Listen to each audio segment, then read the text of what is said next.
জলই জীবন, জীবনের অপর নাম জল।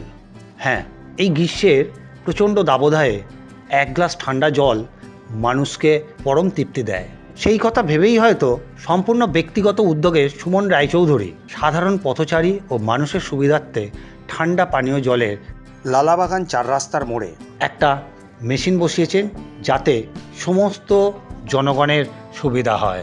লালাবাগান 4 রাস্তার মোড়ে তিনি ঠান্ডা পানীয় জন্য যেরকম একটি মেশিন বসিয়েছেন, সঙ্গে আরও একটি কাজ করেছেন। বিশ্বকবি রবীন্দ্রনাথ ঠাকুরের প্রতিকৃতি উন্মোচনের ভিত্তি স্থাপন করেন। এই অনুষ্ঠানে অনেক বিশিষ্ট ব্যক্তিরা উপস্থিত ছিলেন, তার মধ্যে উল্লেখযোগ্য সুমন রায়চৌধুরী। তার বক্তব্য শুনুন। আজকে আমরা এই শুভ পয়লা বৈশাখের দিনে আমরা দুটো প্রোগ্রাম কর্মসূচি দিয়েছি। প্রথম হচ্ছে যে আমাদের এই ঠান্ডা পানীয় জলের মেশিন পথচারীদের জন্য, সাধারণ মানুষের জন্য। এটা আমরা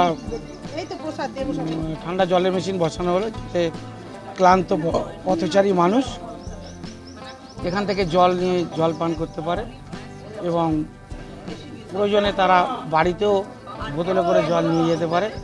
তার সংসারে যাদের ঘরে ফ্রিজ নেই তাদেরও সুবিধার্থে আমরা এই মেশিনটা বসালাম।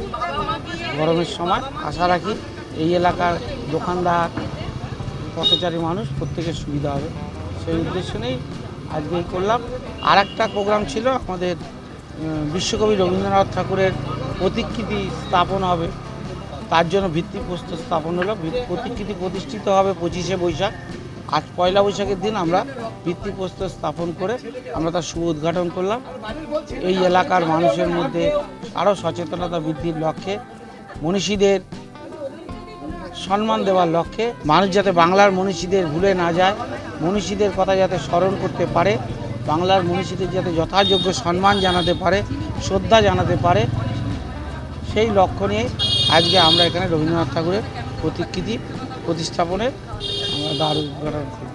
একবারে ব্যক্তিগত তহবিল থেকে করা, কোনো কাউন্সিলর, কোনো পৌরসভা, কোনো কিছুর জন্য না, একান্তভাবেই আমার ব্যক্তিগত অর্থ থেকেই আমি এটা করেছি।